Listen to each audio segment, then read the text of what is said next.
That night, when Daniel dropped to one knee in a living room that smelled like cheap candle wax and roses going limp in the cold, the ring flashed under the yellow light. I remember his voice, warm but a little shaky, saying something straight out of an ad. "Marry me, Nora." I also remember how the room suddenly froze, like an elevator stuck between floors. Not because joy drowned everything out, but because in the pocket of my hoodie, my phone wouldn't stop buzzing. Bank alerts. I swiped the screen, forced a smile for our friends filming, then hid the phone behind my back. "Do you say yes?" Daniel pushed, eyes bright like every answer in the world was already his. I took a long breath, hugged him, and nodded, hearing applause. Kayla's "Say yes," a shriek, the clink of glasses like birds beating their wings. But even as my mouth said yes, my head had only one thing in it. The balance in our joint account, empty. I'd spent 5 years stacking pennies, extra shifts at the clinic, tutoring math on Wednesday nights, skipping morning Starbucks, and now the basket with all my eggs had just hit the floor. I kept smiling, let friends touch the ring, let Daniel kiss my forehead, while my heart went cold like the walk-in freezer at the Korean market, down the street. When the group drifted into the kitchen to cut cake, I slid my thumb to reopen the notifications. 5 large transactions on the same day sent to an account I didn't recognize. I whispered, not sure if I was talking to someone or to myself. "Who emptied it?" Kayla glanced back laughing. "Girl, focus, your fiance just said the best line of your life." I said flatly, eyes glued to my phone. "The best line of my life is, the money's still there." After the engagement party, Daniel hugged me from behind and breathed into my ear. "I'm grateful for you, Nora. I'm going to make you happy, I promise." I turned, looked him in the eye, swallowing a wave of nausea rising like surf. "Then answer me this," I said, eerily calm. "Why is our joint account at 0? The question hit the floor like a dropped glass and shattered whatever laughter was left. Daniel didn't answer right away. He blinked, as if someone had dimmed the lights. "What did you say, lad?" He hedged. I lifted the screen between us. "At 5 big transactions, same day, from the joint account," explained Daniel. Something flickered across his face, guilt, panic, and vanished as fast as a light flicker. "Nora, just hear me out," he rushed. I'll tell you later. Let's just enjoy tonight." I pulled my hand from his. "There is no later, there is no enjoy. This is all of my savings." My voice got lower, colder. "What did you spend it on?" Outside, the first snow dusted the neighbor's roof. Someone's early Christmas lights blinked. In our second-floor Seattle apartment, the truth began to fall too. Quiet, stubborn, covering everything. Daniel panted. "The ring," he said, so small I thought I misheard. "I used it to buy the ring. A deposit on a honeymoon. I'll pay it back, I swear." I laughed, a sound that didn't sound like me. "You proposed with my money?" I asked, like the words had just bitten my tongue. Daniel's hand shot up, desperate. "It's a joint account, Nora. Our money—" "No," I cut in. "It's money I put in dollar by dollar, and you put in hardly anything. You know that." "Don't borrow the word ours to hide yours," said Daniel.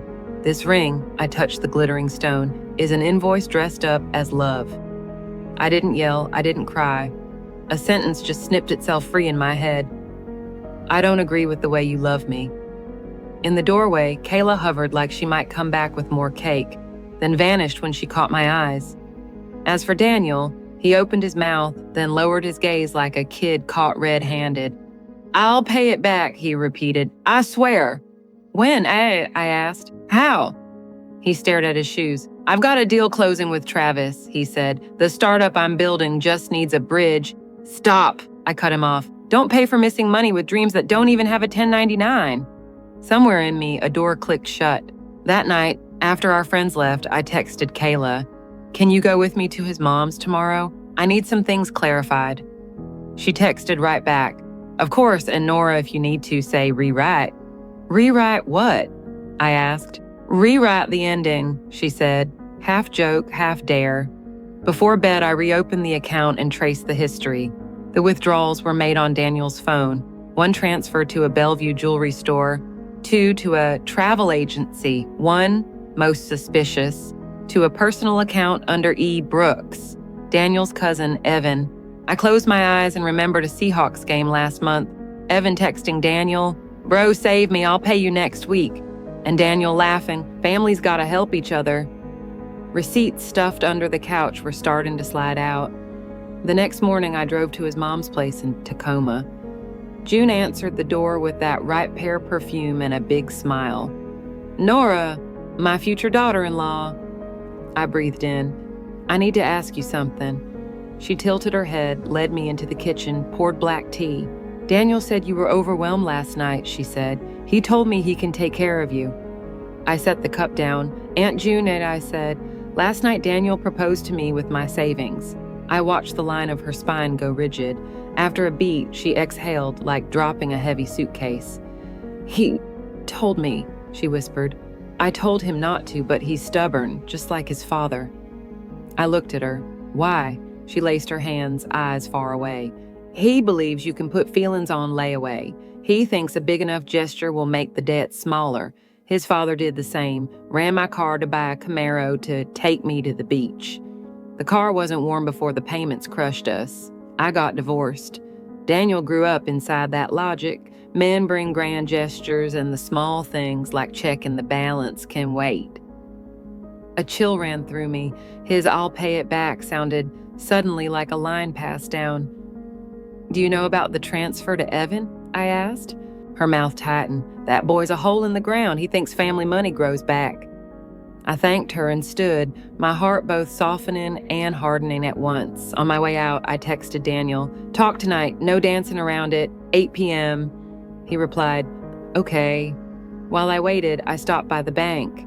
In the Pacific Avenue branch, I sat across from a rep named Maria and laid it out. She typed, checked logs, printed a small stack.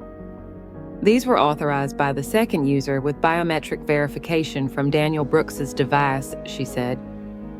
You can close the joint account and open a new one in your name only. I nodded. Do you want to flag these as potential misuse? She asked. I looked at the list. Ring store, travel agency, Evans account, and knew one thing, the law would move slower than my heart. Flag them all, I said, and then send me copies. Outside, Seattle sulked in that classic way. Mist, sky like a whale's back. I thought of my mom in Houston. Love means softening. And my dad, money is the backbone of a promise. I called my dad. He heard my voice and was quiet for a while. Honey, he said, I can't hug you from here, but you know what you have to do. Don't let anyone rename your kindness an empty space to be filled. I pulled over, pressed my forehead to the wheel. Dad, I whispered, I think I'm ending it tonight. He didn't say don't rush, didn't say give him a chance. He just said, tell the truth, look straight, and leave if they turn you into a bank. Right before he hung up, he added the sentence that folded a calm corner inside me. You are your own home, Nora. At 8, Daniel showed up on time, new cologne, hair combed like a man heading into a big interview. He sat across from me, glanced around the apartment as if it had warmed up in the afternoon. I've been thinking all day, he began. I crossed my arms and waited. I was wrong, he said. I was wrong not to tell you, but I didn't steal. It's a joint account. I believed us meant what's mine is yours and what's yours is mine. I stared. So when you sent money to Evan, us meant we're on the hook for your cousin's debt? He bit his lip. Evan said he'd pay next week. I slid the printouts across the table. 1 ring, 2 travel agency, 3 Evan. From now on, every promise gets written down with dates and signatures before a dollar leaves, if there even is an account. He bowed his head, fingers grazing the pages like fish scales. I canceled the honeymoon, he offered as if to score a point, and the ring, and I can't return it. I leaned back, looked at the oval stone on my finger, blinding like an apology too loud. The ring can be mine, I said slowly, but the story you stapled to it is not. He reached like he might touch me, then recoiled. Give me 6 months, he pleaded. I'll make it right. No, I'll pay back every cent. I'll sign papers, I'll pick up extra shifts, I'll sell my bike. I looked at him and saw a boy wanting to rebuild a sandcastle the tide had just erased. I knew he loved me the way he understood love. Showy gestures without knowing the final price. I'd loved him the way I was taught. patching holes with hard work and silence.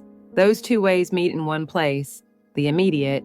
Marriage doesn't live on the immediate. Daniel, I said, love isn't trading money for a moment. Love is paying the trust bill on time. He looked at me a long time. Then he nodded, slow, like someone learning a new language. So, any chance, he asked, voice rough. I swallowed.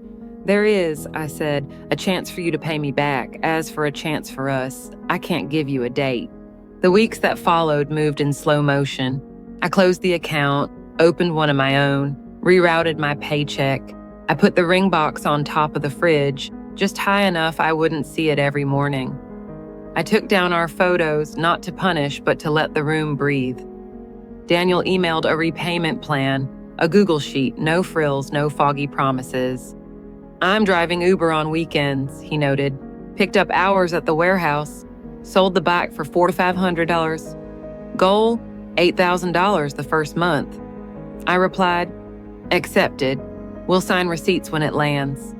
I pictured the people who'd call me cold, who'd say, why not forgive, you were engaged, who'd squint and tell me money is just money.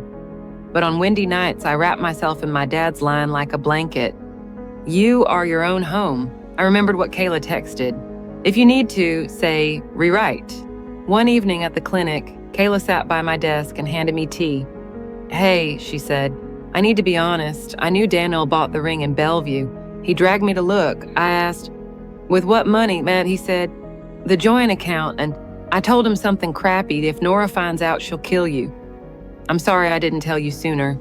I looked at my friend from college, brown eyes, high bun, queen of filters on the best moments. You didn't make this happen, I said, but thanks for telling me. Kayla pressed her lips together and nodded. She laid a hand on mine and whispered, I wish you'd heard this from you earlier. I choose me. I laughed, the exact laugh of two girls who survived exams and exes together. I choose me, I repeated, feeling half a kilo lighter. Month 1, Daniel sent $200. We signed a receipt at a cafe down the block. He came early, blue jacket, hollow cheeks. I started counseling at my mom's church, he said, boundaries and money. The pastor said something that hit me and kind of shamed me. Love doesn't take out payday loans. I nodded, no comment. Month 2, $6,000, he wrote, I'm sorry all my I swears were zero interest for me and high interest for you. I read, saved, stayed quiet. At the clinic, an elderly Vietnamese patient with shaky hands asked me in broken English, Girl, you wear a ring yet? I looked at my bare hand. I have one, I said after a pause, but it's sitting on top of my fridge. She grinned, showing a half-gone row of teeth. Ring must live where heart is calm, not someplace high. That line followed me home, soft as water in a pipe. I climbed a chair, took the ring box down. The stone was still bright, beautiful and innocent, like every inanimate thing that doesn't know it's both symbol and culprit. I set it on the table and wrote a note. I can't carry an object into a place I've already left.